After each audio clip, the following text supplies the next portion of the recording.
숲과 불교, 나무 아래에서 피어난 깨달음. 불교를 일으킨 석가모니의 생애를 가만히 들여다보면 그 시작과 끝, 그리고 가장 중요한 순간마다 늘 한 그루의 나무와 한 숲이 자리하고 있음을 발견하게 됩니다.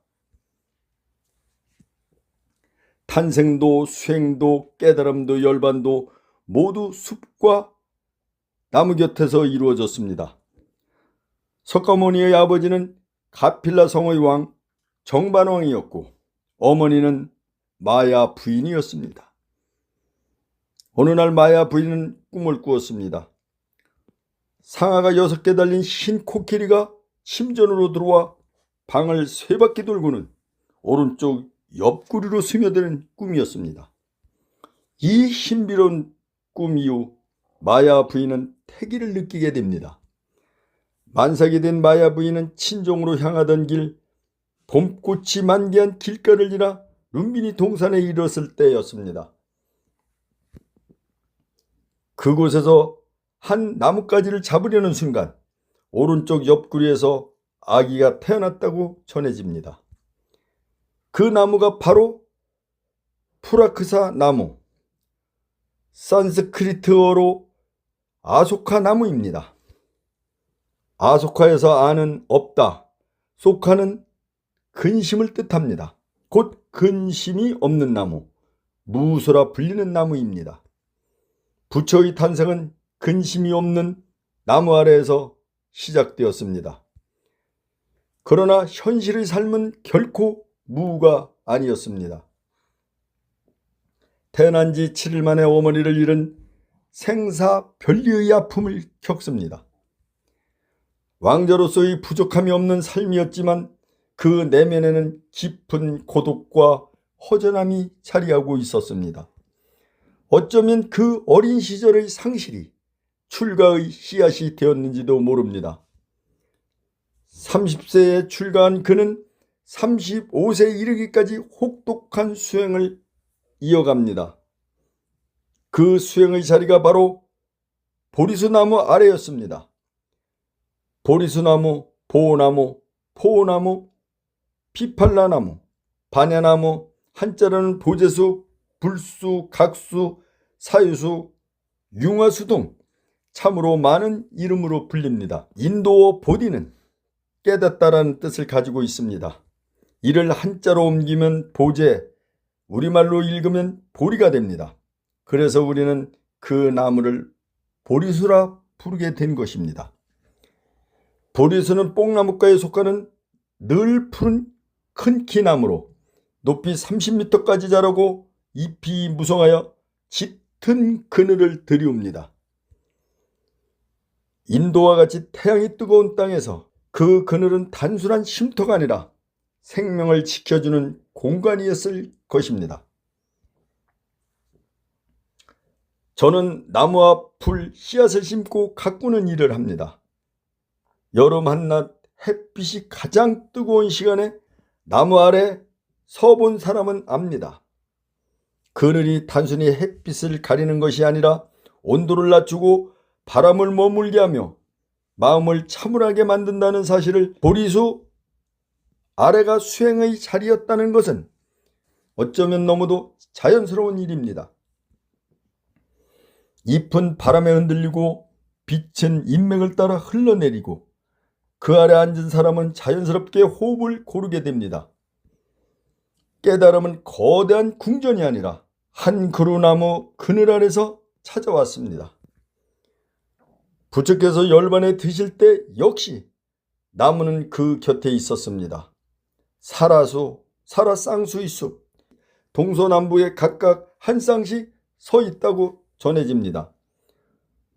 동쪽은 상주와 무상, 서쪽은 진화와 무화, 남쪽은 알럭과 무락, 북쪽은 청정과 부정을 상징합니다.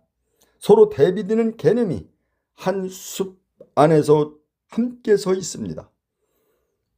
마치 숲이라는 곳이 생과 사, 있음과 없음, 청정과 번뇌를 품고 있는 공간이라는 듯이 살아서는 인도 원산의 늘 푸른 큰 키나무로 높이 30m에 이르고 꽃의 향기가 대단히 좋다고 전해집니다. 부처는 임멸 후 7일 동안 그 숲에 누워 계셨고 7일째 되는 날 화장되어 사리가 수습되었습니다. 탄생도 나무 아래에서, 깨달음도 나무 아래서, 열반도 나무 아래서, 석가모니의 일생은 나무와 함께 호흡한 생애였습니다. 불교 사찰의 이름을 보십시오. 가야산 해인사, 지리산 쌍계사, 오대산 월정사, 산의 이름이 먼저 붙습니다. 산은 단순한 배경이 아니라 수행의 터전이기 때문입니다. 불교에서 수행자가 머무른 고요한 숲을 아란야라고 합니다. 아란야는 사람이 드물고 고요하며 번잡함이 없는 빈 숲을 뜻합니다. 숲은 도피 공간이 아니라 본질을 마주하는 공간입니다. 제가 씨앗을 심을 때 그 작은 씨앗 속에 이미 숲의 형상이 들어있음을 느낍니다. 흙을 고르고 물을 주고 햇빛을 조절하며 기다립니다. 기다림은 수행과 닮았습니다. 나무는 서두르지 않습니다. 싹을 틔우고 잎을 내고 줄기를 세우고 마침내 그늘을 만듭니다. 그늘은 자신을 위해 존재하지 않습니다.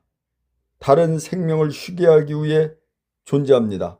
저가 보리수 아래서 깨달음을 얻었다는 사실은 우연이 아니라 자연의 질서 속에서 이루어진 일인지도 모릅니다. 숲은 욕망을 줄이고 호흡을 낮추고 자신을 돌아보게 합니다. 오늘도 저는 나무와 풀을 심습니다. 그리고 어린 나무에 물을 주며 가꿉니다. 그러면서 보이지 않는 뿌리를 생각합니다. 우리가 보는 것은 줄기와 잎이지만 생명을 지탱하는 것은 땅속의 뿌리입니다. 깨달음도 그렇습니다. 눈에 보이지 않는 사유와 침묵의 시간이 한 사람을 완성합니다. 석가모니의 생애가 말해주는 것은 숲은 단지 배경이 아니라 수행의 동반자라는 사실입니다. 나무는 말이 없지만 쉼없이 가르칩니다. 무성한 잎으로는 자비를, 깊은 뿌리로는 인내를, 곧은 줄기로는 중심을. 숲은 경전 이전의 경전이며 침묵으로 설법하는 도량입니다. 탄생의 나무, 깨달음의 나무, 열반의 나무, 그 모든 순간에 숲이 있었습니다. 그리고 오늘 우리가 한 그루 나무를 심는 일 또한 어쩌면 미래의 누군가가 그 그늘 안에서 자신을 돌아볼 수 있는 자리를 마련하는 일일지도 모릅니다. 숲은 깨달음을 품고 있고 나무는 사유를 키웁니다. 그리고 그 곁에서 씨앗을 심는 사람은 조용히 수행을 이어갑니다. 나무처럼 풀처럼.